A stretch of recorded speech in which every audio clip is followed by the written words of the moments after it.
ખાવા ચંપા બધા હતા ને જેમો બધા કેમ નો આયા બધા કેમ નો આયા હે ચંપા બધા આયા અને જેમો બધા નો આયા આવું ના ચાલે બોલો સદગુરુ મહારાજ કૃષ્ણ કનૈયા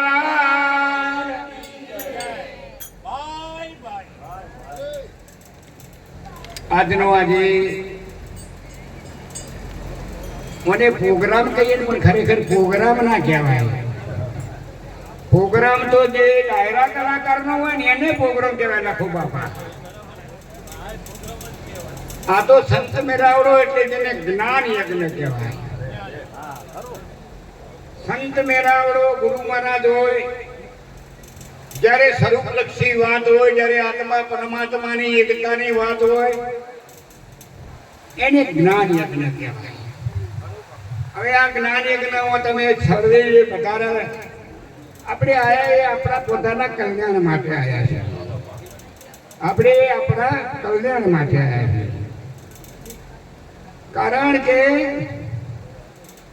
આ મનુષ્ય જીવનમાં કોટી જન્મના પુણ્યથી મળ્યો મનુષ્ય અવતાર. હેતે હરિ જેને ના ભજ્યા જેને લાખો વાર અધિકાર. અરે ઢોળ ઘડતા મનુષ્ય કર્યો ભૂલો સિંહને પૂંછ. શ્રી હરિના ભક્તિ વિના ધીખ ડાબી ધીખ મૂળ. ગુરુ મહારાજ આપણે ઘણા આવડી મૂછો રાખે. આવડી તોફાન તમારી બાજુ કચ્છમાં તો વળી બહુ મૂછો મોટી એ બધી મૂછો રાખીને ઓબાળ કરતા હોય પણ એના બે પૈસા આવે નહીં. એના કરતા બેનો ના બાર હારા જે ઓળાવે ને ભેગા કરે ત્યારે એના 35 રૂપિયા કિલો નો ભાવ થાય. બોલો સદગુરુ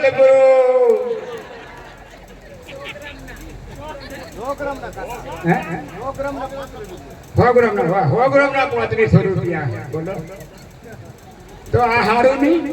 અને પેલા તો ઓબાળ કરે પણ કશું આવે એમ આજે સમજ્યા નહીં ને એ પોતાના ઓબાળમાં ઓબાળ કરે પણ કોઈ હાથ આવે કેમ ના આવે એ જોણતા નહીં અને આપણું માનતા નહીં.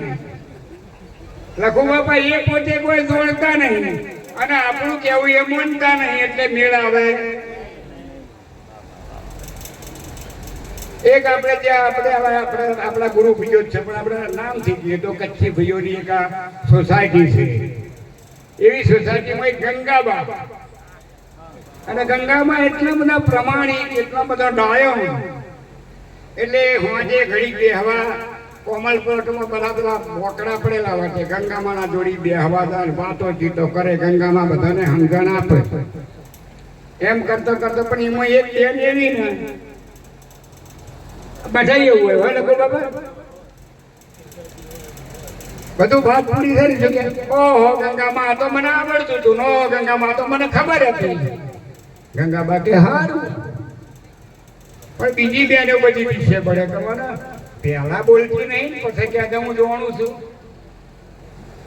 શું જોણે કહો હે આટલું જ બોલવાનું. ઓહો ગંગાબા તો બધી બેનો કે ગંગાબા આ ચીડથી બોલા છવિતા કારણ એમ કરો ને એની પરીક્ષા કરો ને કે સમય આબાદી અત્યારે નહીં ચૈતર સુધી એકમ આવી એટલે એક બેન બોલ્યો બાદ ચૈતર મહિનાની આજ એકમ થઈ અને આપણા આઠે બધાને સેવો રાંધવાની. હા કે બેટા વાત સાચી છે તો કે હવે કાલથી ચાલુ કરી દો. એટલે આ તો જયંતિભાઈ ચાલુ કરી સેવો વણવાનો. પેલી બેને કે બા અમારે સેવો બનાવવી પડશે ને કે તારે બનાવવી તો પડે ને. બીજી બેન કે મારા આટલા કોઈ કે શેર નહીં કોઈ કે બશેર નહીં કે અમારે તો 10 જણની હોંચમાં છે કે ગંગાબા કેટલી સેવો બનાવવાની કેટલા લોટની કે 10 છે. હા એ તો કે મને ખબર તો હતી બા કે સારું ખબર હોય તો 10 છે નહીં. બધી બહેનોને કીધું કે વણી આવજો ના પાડતા કે તો આ તો 10 ની સેવો વણીને હુકવીને કમ્પ્લેટ કરીને હાથેમના દાડે હોંધે બધા ભેગા કે ગંગાબા બધાને તો બરોબર પણ મારા 10 ની સેવો રોધવાની છે હું કે એવડું મહાન તારા ઘરમાં નહીં કે ના ગંગાબા મારા ઘરમાં એવડું મહાન નહીં. અરે કે ના હોય એવું હતું છે તને ખબર ના હોય કે ચમ કે તું ઘરની ખબર નહીં રાખતી તાર ઘરમાં વલોપાની ગોળી નહીં? હા કે ગોળી તો છે, ગોળી તો છે. એ તો કેવું દોડતી હતી પણ દોડતી હોય કે ના દોડતી પણ ગોળી સક થઈ ગયા છે. તો મેલના વચ્ચે ઈટો ઉપર ગોળી મૂકી અને ગોળી એક ફૂટુણી રાખીને બધું પાણી ભરી દેવાનું અને પછી બળતું કરવાનું. ના જણાવડે તારા દશેરે સેવામાં ઓહાઈ દેવાની, મહિનો ઓખી દેવાની કે બરાબર વાહ. પછી કે ખટખટા ને મોટો પરણો લઈને બરોબર એક અડધો કલાક ઘૂમેડી છે. અને એ તો કે મને ખબર હતી કે દાદા ખબર હોય તો કરજે.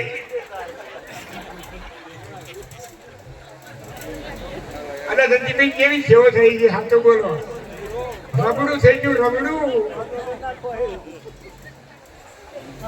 એમ આ તો દ્રષ્ટાંત છે, પણ આ જગતમાં, આ સંસારમાં આપણા જીવનને બધા રબડું જ બનાવી દીધું. શુક્રવાર કરજો તો કે દશામાનું આમ કરજો, શુક્રવાર કરજો, સંતોષીમાનું આમ કરજો. કોઈ કે ના તારે ઊંધું પડવાનું, કોઈ કે તારે બાધા રાખવાની, કોઈ કે તું જપ કરાવજે, હવન કરાવજે. આમ કરતા કરતા ચિત્તને ઠેકોને બેહવા દીધું નહીં અને આ જીવન રબડું થઈ ગયું. હવે આ જીવનને સુધારવા માટે કેવળ જગતમાં આદો પ્રાણથી સદગુરુ સમર્થ છે. એનો ઐતિહાસિક દાખલો લેવો હોય તો સ્વામી વિવેકાનંદનું નામ નરેન્દ્ર હતું અને નરેન્દ્ર ભગવાનની શોધમાં હતા. તે મોટા મોટા આશ્રમો એવા મેરાવડા ત્યારે પોતે પગે લાગે, બહુ પુરુષ નિર્મળ હતો પણ એને ભગવાન જોઈતા હતા. એટલે બાપુને પૂછ્યું, બાપુ તમે ભગવાન જોયા છે? એટલે બાપુ કે ના ભાઈ, જોવા માટે મહેનત કરીએ છીએ પણ જોયા નહીં. પેલા તો હેડી નીકળ્યા. એમને કામ જ ભગવાન જોવાનું. એમાં કોઈ આવા બહાર ફરતા ફરતા આવા પુરુષ મળી ગયા કે નરેન્દ્ર તું આખા બધા ફરે પણ તને આ મેળ નહીં પડે કે તારે કે તું બંગાળમાં જતો હતો. શ્રીમદ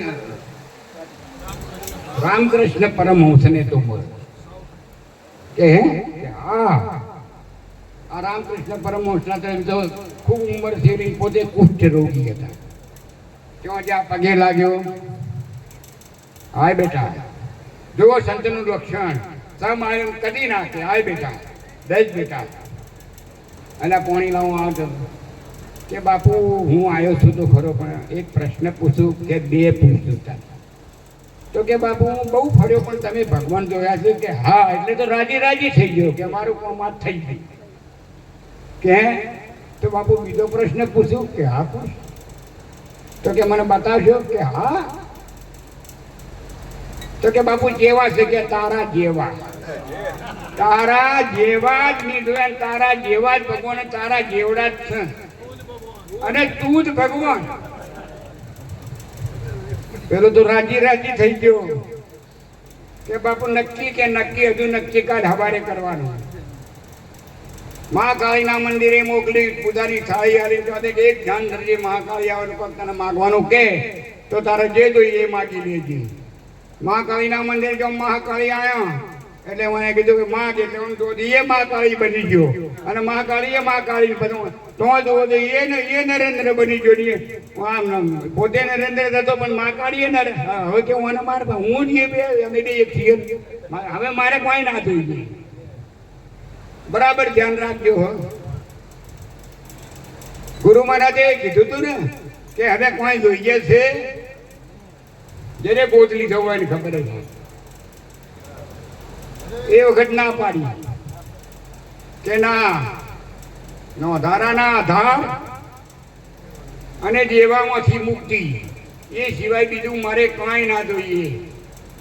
એટલે મારી વિનંતી છે કે જો આ વચનને પાળો તો પાંડવો લાખાગ્રહમાંથી જેમ બહાર નીકળ્યા હળગતો હતો, એ હળગતા લાખાગ્રહમાંથી બહાર નીકળ્યા એટલે જીવી ગયા.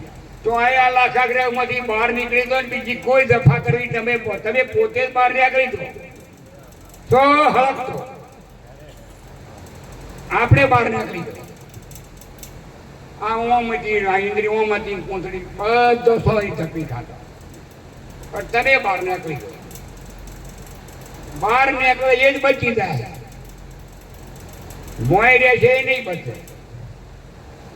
પછી કીધું તું બાપુ હમણાં કે સાયા બેસું તો મને અગ્નિ લાગી, ધૂપ શીતલ હો જાય. એટલે આ છાયા એરી એ બેહવા જેવું છે. એટલે વાળા આ જીવનમાં આપણને જે આત્મબોધ મળ્યો છે અને આપણા માતા આપણાને કીધું કે નહીં બધા મીરાબાઈએ નરસિંહ મહેતાએ કીધું, નરસિંહ મહેતાએ કીધું, મીરાબાઈએ બોલ્યું કે આત્માને ઓળખ્યા વિના રે લખ 84 નહીં. એટલે આ આપણે આપણને ઓળખી દઈએ તો કશું ઓળખવાનું બાકી ના રહે. અને એ ઓળખેને મના પ્રીત નહીં હું ના ફરે રેઠા, ગંગલી ઘોંટણને હોંગા મોચીને વિક્રમને બેહવા વેઠા. જ્યાં સુધી ઓળખેણ ના હોય તો પ્રીત ના થાય, અને ઓળખેણ હોય તો પ્રીત થાય. પ્રીત એવી છે કંઈથી નીકળીએ ને તમે બધા મારા પરિચિત થઈ ગયો તો હું એમને જતો તો બોલો વઅહીં આવ્યો કરશન દાદા વહીં આવો, અને એમને તો હોફેર કરશન દાદા હેડા જ્યારે કોઈ ઓળખે ને તો કોઈ બોલાવે એટલે ઓળખે કરે. કબીર સાહેબે કીધું, બાપાએ કીધું ને કે બોલનાર ગગડવી છે. શબ્દ કો શીખતું, શબ્દ કો સોચ, શબ્દે શબ્દે તાલ, શબ્દે આકાશમાં, શબ્દે પાતાળમાં, શબ્દ સબ ઘટમાં રહ્યો સમાય. શબ્દ હૃદય વસે, શબ્દ નૈણે વસે, શબ્દ કી ધાર મુરાર પાઈ. કહે કબીરે શબ્દ કી ખોજ કર, એ શબ્દ ही आप गिरता. હે ભગવાન, ભગવાન એવું શું, રામ એવું શું. બાપુ બોલ્યા હતા ને, યાદ હોય તો સમૃદ્ધિમાં લાવો. કૃષ્ણ એવું શું, નામદ ગંગા નામદ તીરથ નામ સત્ર, નામદ ગંગા નામદ ગંગા નામ તીરથ ને ધામ, સતરા ધર્મ નામ અવિતર, ખાલો મળે નહીં ઠામ ઠુંડજો જ્ઞાન નિશાની. તીખું લોઢું લાલ તપાસી દેહે દીધો ડામ, નામ અક્ષરને કાંઈ ના લાગે, નામને ના હોય તામ ઠુંડજો જ્ઞાન નિશાની. અર્જુને કૃષ્ણને અર્જુનને પણ કીધું છે કે જેને શસ્ત્ર છેદે નહીં, જેને અગ્નિ બાળે નહીં, જેને પાણી ભીંજવે નહીં, જેને પવન સૂકવે નહીં, એ અર્જુન એવું તારું કીડાકીનું સ્વરૂપ, તારું નિજ સ્વરૂપ એવું છે. પણ તું તને ઓળખતો નહીં, તો મને ઓળખવાની તો વાત જ છો રહી. જો તને ઓળખે તો તું મને ઓળખ. એટલે આ જ્ઞાન તારા બધા પરિધર્મોનો ત્યાગ કરી દે.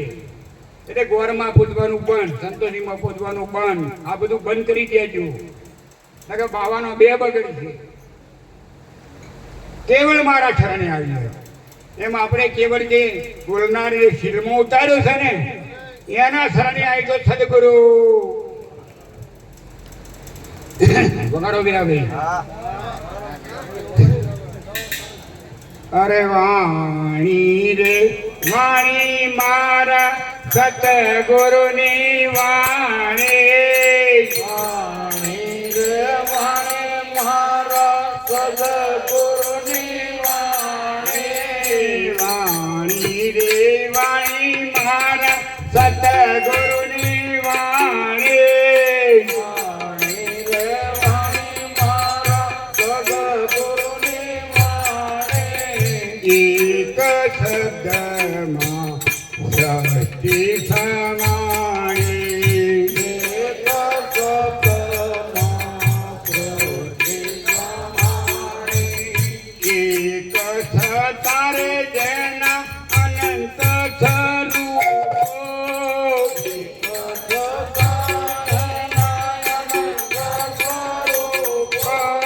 એક તારે જેના અનંત સ્વરૂપો,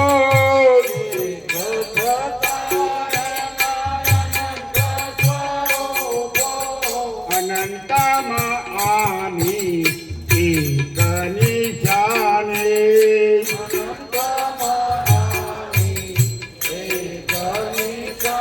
આમ સમજાય છે. અનંતમાં આ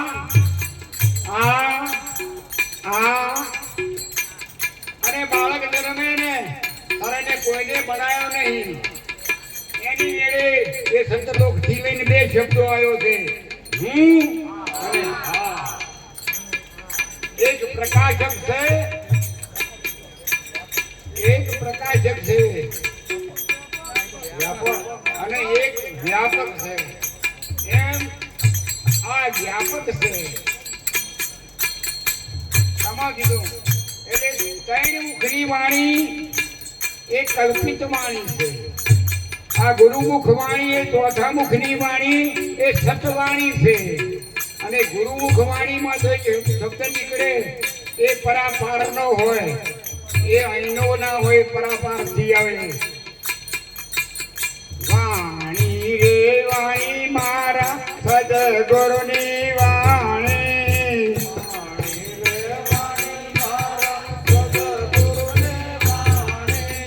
એક શબ્દમાં દ્રષ્ટિ સમાણી,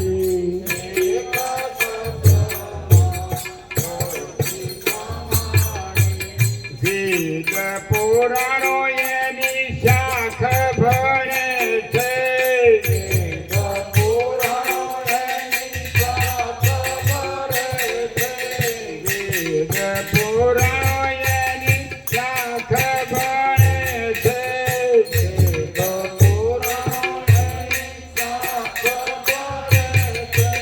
ગીતાજી એનાથી આરી લખાણી, ગીતાજી એનાથી.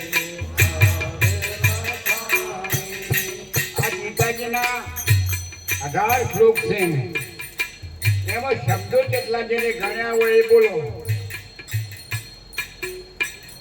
એમાં શબ્દો કેટલા? એક. આપણે શબ્દની વાત કરીએ, આપણે એના ધ્યાન એના પાપ એની વાત કરીએ. એક શબ્દની મને ઝટપટ પૂછજો, આત્મ ચિહ્ન હોય તો ઉત્તર દેજો. આભાથી ઊંચે રોલે પૃથ્વીથી પોળો, આભાથી ઊંચે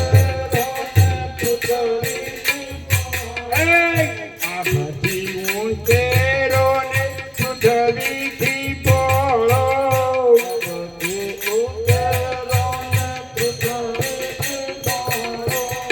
આણો યાણોમાં એરી સમાણો,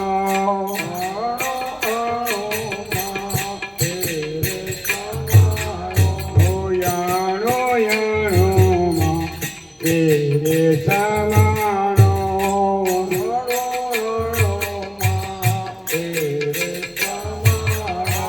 ઋષિ મુનિઓ એનું ધ્યાન ધરે છે.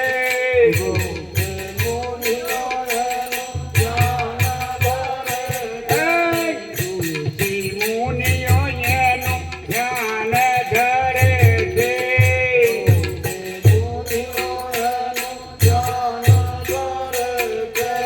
સંતો લેજો તમે એને રે જાણે,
महाराज की जय।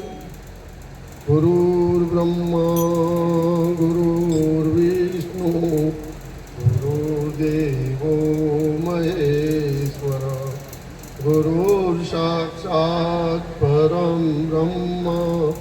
તસ્મૈ શ્રી ગુરવે નમઃ.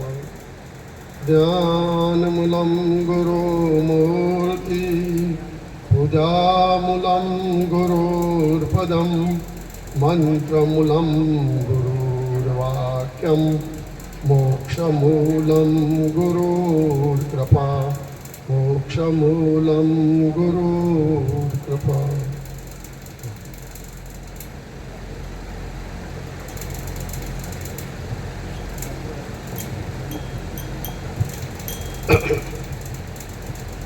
અત્યારે આપણે પૂજ્ય પુરુષોત્તમ બાપુની અમૃત વાણીનો લાભ લીધો. આ અમૃત વાણીના સત્સંગમાં જે કંઈ શબ્દરૂપી પ્રસાદી આપને પીરસવામાં આવી એ શબ્દરૂપી પ્રસાદી આપણા સ્વરૂપમાં નિજ નામમાં કેટલી ઠરી છે અથવા તો આપને એ જે શબ્દ પીરસવામાં આવ્યો છે એ શબ્દના સ્મરણમાં કેટલા આપણે ટક્યા છીએ એનો અનુભવ થાય છે ખરો આપને. જે કંઈ એક શબ્દ ઉપર સત્સંગ કરવામાં આવ્યો છે આપણે જે અહીંયા આવ્યા છીએ ને રૂપ લઈને નથી આવ્યા, સ્વરૂપમાં પ્રગટ થયા છીએ. બાપુજી રૂપ તો રાખ્યું નથી, રૂપ હતું તો લઈ લીધું અને સ્વરૂપની ઓળખાણ કરાવીને સતનામ સ્થિર કરી અને સીલ કર્યું છે. તો અત્યારે આપણે સ્વરૂપવાળા છીએ. તો સ્વરૂપવાળામાં શબ્દ બ્રહ્મને શબ્દના સત્સંગને ખરો આનંદ આપણા સ્વરૂપમાં થાય છે ખરો. બાપુ આપણે અમૃતવાણી બહુ સુંદર સરળ અને સરળતાની સમજવાળી પીરસી આપણે. આપણે જો એનો અનુભવ થતો હશે પોતે પોતાને જાણતો હશે અને કદાચ એ શબ્દ જો આપણા અંતરમાં ઠરી ગયો હોય તો જ્યારે પણ સમય મળે ત્યારે એનું મંથન કરીશું તો જરૂર એનો આનંદ મળશે આપણે.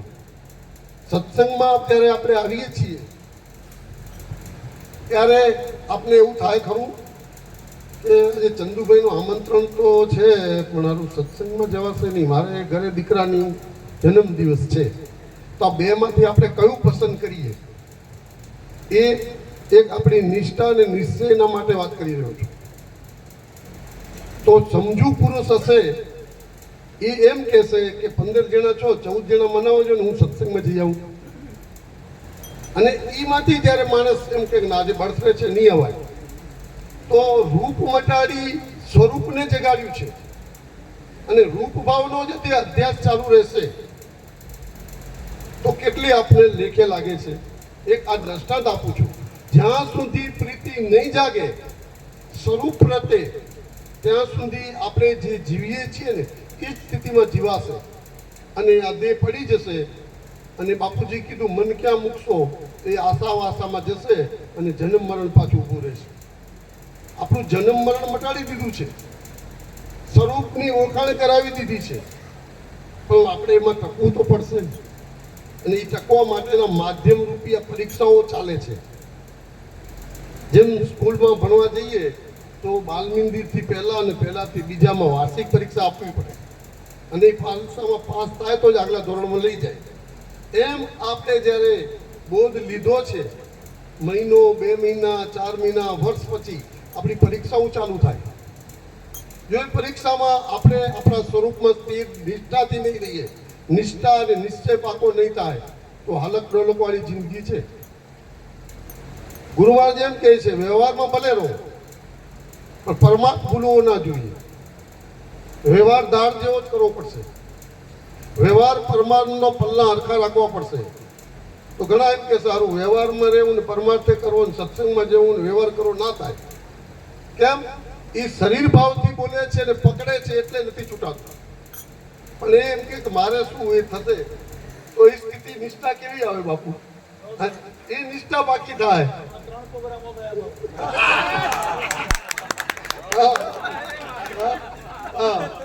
ભગવાન ગ્રમ ગયા સાચી વાત છે પણ હું ત્યાં હતો એ દ્રશ્યમાં નતો દેખાતો. બરાબર છે? સ્વરૂપમાં હતો કે નહીં? જો સ્વરૂપ તમારામાં હોય મારામાં હોય તો એક હતો કે નહીં?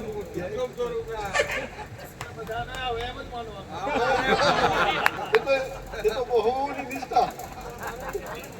એટલે કહેવાનો તાત્પર્ય છે બાપુ અમે તો બધા થોડુંક મજાક માટે વાપરીએ છીએ, આપણે એમાં ન જતા આપણા સ્વરૂપમાં સ્થિર થઈશું અને બની શકે ત્યાં સુધી આપણે આ સ્થિતિમાં જવાનું છે.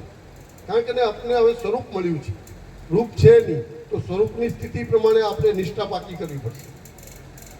જીવનમાં ભય મુક્ત જીવન મૂકીને અભય પદમાં જવું પડશે. બોલાય છે એટલું આચરણ છે એની તપાસ કરવી પડશે. જેટલું બોલીએ છીએ વાણીમાં આવે ખરું, પણ જો આપણો આચાર વિચાર વાણી બદલાય નહીં તો પણ કામનું નથી. પણ એ જોવાનું તપાસ એને કરવાની બીજા જોઈને બતાવે, પોતાને કરવી પડે ને. અને પોતાની ભૂલ પોતે જ દૂર કરે તો સરળતાથી થાય, પણ બીજો બતાવે તો અહંકાર ઊભો થાય. પણ આપણે આપણી ભૂલ સમજાય અને આપણે જો એને જોઈને બહાર કાઢવા કોશિશ કરીશું તો જરૂર નીકળશે. કારણ કે ગુરુ મહારાજે આપણે હથિયાર આપી દીધું છે, એ હથિયારમાં આપણે રહીશું તો આપણી ભૂલ આપણે સમજાશે ને એને દૂર કરી શકશું. એટલે સત્સંગનું માધ્યમ એ આપણા સ્વરૂપની નિષ્ઠા અને નિશ્ચય પાકો કરવાનું સાધન છે. ભય મુક્ત જીવન મુક્ત કરી અને અભયપદમાં રહેવાની સ્થિતિ બતાવી છે. અને આપણે આજ્ઞાઓ, પ્રતિજ્ઞાઓ અને વચનના અધિકારી બનાવ્યા છે. તો આપણે બોધ વખતે જે આજ્ઞા, પ્રતિજ્ઞા અને વચન જે આપણે પાળવાના છે એ દરેકને પોતાની યાદમાં હશે અને યાદ પ્રમાણે આપણું જીવન બને છે કે નહીં એની આપણે તપાસ કરવી જરૂર છે. એમાં કંઈ કચાશ હોય તો એ કચાશ દૂર થશે તો આપણો સ્વ અધ્યાસ પાકો થશે અને સ્વરૂપમાં આપણે જીવન ધીરે ધીરે જીવતા જીવતા આચાર વિચાર વાણી વર્તન બદલાશે. પણ એ આપણે જ્યારે એમાં સ્થિર થવાના પ્રયત્ન કરીશું ત્યારે તો આ સ્થિતિ પ્રમાણે આપણે 4 આજ્ઞાઓ આપીને જ્યારે આ સૃષ્ટિમાં ગુરુ મહારાજે ઉતાર્યા છે ને, સંપ, સેવા, સદાચાર ને પ્રેમ રાખવો, રખાવો અને રખાવવા માટે પ્રયત્ન કરવાના છે. તમે હવે રૂપવાળા નથી, દેહવાળા નથી, એટલે આ આજ્ઞાઓ પાળવાની છે અને એ ગુરુ મહારાજનું કામ કરવા માટે ઉતાર્યા છે. આપણે તો મરજી નથી, પણ ગુરુ મહારાજે કીધું તમારે અહીંયા આવવું પડશે અને આટલું કામ તમારે અમારું કરવું જ પડશે. અને આપણે એ વખતે હા પાડી છે અને હા પાડી છે પછી એને પૂછવામાં આવ્યું છે છતાં એમ કહ્યું ના અમે કામ કરીશું. અને આ સ્થિતિ આપણી છે. તો આ રીતે આપણે સંપ, સેવા, સદાચાર. હા, બીજું કે તારીખ 22/6/24 અને 23/6/24 જેસડા આશ્રમ મુકામે 22/6 અને 23/6 એકમ બપોરની પૂર્ણાહુતિ. 22/6 પૂનમના જેસડા આશ્રમ મુકામે પૂજ્ય પુરુષોત્તમ બાપુની અમૃત વાણીનો લાભ લેવા માટે આપણે સૌ ગુરુ ભાઈઓ બહેનો પધારવાનું છે. અચૂક પધારીશું. સાથોસાથ ગુરુ મહારાજના આશ્રમમાં આપણી સેવાનો અન્યને લાભ મળે, નવા નિર્માણ થયેલા મકાન વિશેની માહિતી મળે અને આપણે જો જઈશું તો ત્યાં બાપુજીના સાનિધ્યનું દર્શન પણ મળશે. તો 22/6 અચૂક જેસડા આશ્રમ મુકામે આવું. બીજું તારીખ 28/6/24 શુક્રવારે અમારે આંગણે સંત મેળાવડો ભજન ભોજનનો રાખેલ છે. આવો ને આવો ભજન ભોજનનો સાંજનો પ્રોગ્રામ રાખેલો છે. 5 વાગે ત્યાં પધારી. હા, અહીંયા કોઈ આપણા ગુરુભાઈઓ અથવા તો કોઈ મુખ જીવો હોય અને એની ઈચ્છા ધરાવતા હોય તો એને પણ સાથે લાવશો. કારણ કે આ સંત મેળાવડો એથી આ વસ્તુ એટલે પ્રભુ પદ પામવાને પાટા બદલાવજો. આ જિંદગીના ચોપડામાં સરવાળો માંડજો. પણ કયો સરવાળો? રૂપિયા, સંપત્તિ, ઘર એની વાત નથી કરી. અહીંયા તો તમે કેટલું આત્મકલ્યાણનું મંથન કર્યું છે એના સરવાળા બાદ બાકી કરવાની વાત આપણે ગુરુ મહારાજ ઉદ્દેશ કરે છે. તો ધીરે ધીરે 22/6/28 પ્રોગ્રામની નોંધ લેશો અને જરૂરથી હું છું. બોલો સદગુરુ મહારાજ કી જય.